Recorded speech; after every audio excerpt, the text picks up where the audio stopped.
This is the CHUMP clock, counter, and code. Here we see the clock, the counter, and what's housed in this EEPROM, the code. Let's talk about the clock. There's 3 555 timers. The first in astable mode, meaning it alternates between high and low state, but neither state is stable. As you can see here, there's no determined state. The second timer is in monostable mode, which means it has one stable state, that being low. As you can see right here, the LED is off.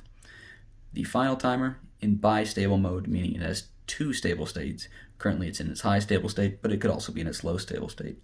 To demonstrate, by changing the resistance on this potentiometer, we change the clock output and the oscillation.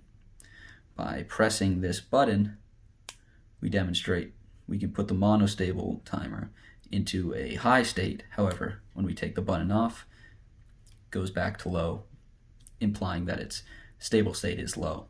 And finally, we can switch between high and low on this bistable timer, and it will permanently stay in that state unless actuated otherwise. Here we have 2 NAND gates. These NAND gates incorporate the outputs of the 3 timers and create one clock output, which is inputted into this 4-bit counter. Now, I won't go into the details too much. However, a simple explanation is when in bistable mode is high, the monostable timer has no effect on the circuit, and the oscillation is simply received by the 4-bit counter, and then it goes on to do other things with it, which we'll discuss. However, when bistable mode is low, we can see that the astable timer is irrelevant, and what's really increasing the clock is pressing that button on the monostable timer. Now that we've discussed that, let's discuss this 4-bit counter. This 4-bit counter can count from 0 to 15, 15 being the highest data set you can have in a 4-bit array of bits. Here we have a button. This button is the clear button, and what it does is it clears the count that's being outputted into this EEPROM chip. Now, when we clear the count, we go back to 0, and we can start counting all over again. You'll notice that it's not counting from 0 to 15 because this does not represent the count value. This represents code that's stored in the EEPROM, and we'll get to that in a second.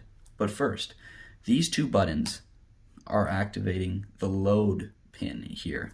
What the load pin does is wherever the count is, it skips to what the input that this chip receives and then outputs that as the count. For instance, the input here is all ones, 15. So the 15th line of the count, the last line, because remember 15 is the highest number in 4 bits, is that binary value in a byte, I might add.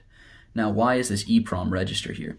Well, this EEPROM chip contains addresses, thousands of them, but because we're limited to 4 bits, we're only using the first 4.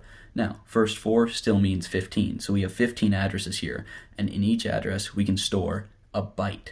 Now, what do these bytes look like? Well, I have my code neatly put out on this table. In each byte stored to an address here, for instance, address 0, address 1, address 2, address 3, all in binary, there is the highest nibble, which is the operation. So we can see here that the operation 0100 is subtract. The lowest nibble is the operand. Now the operand can be a location in RAM, an address of a location in RAM, or a constant. In most of my code, I'm using constants. You can see here in the subtract 3, I'm subtracting, and then the binary value 3. Now that's a constant. How do we know it's a constant? Because the lowest or least significant bit of the operation code determines whether the operand will be viewed as a constant by the rest of the computer or viewed as a location in RAM. And that can have large effects on what the output of your computer is, depending on what your code is, of course. Now, back to here. We can see that the code is being flashed, and it's being flashed incrementally because the first line of code is saved to address 0 on the EEPROM, and the last line saved to address 15. So if we clear it and then put it in astable mode, we can see it count all of the lines of code from 0 to 15. This is my code.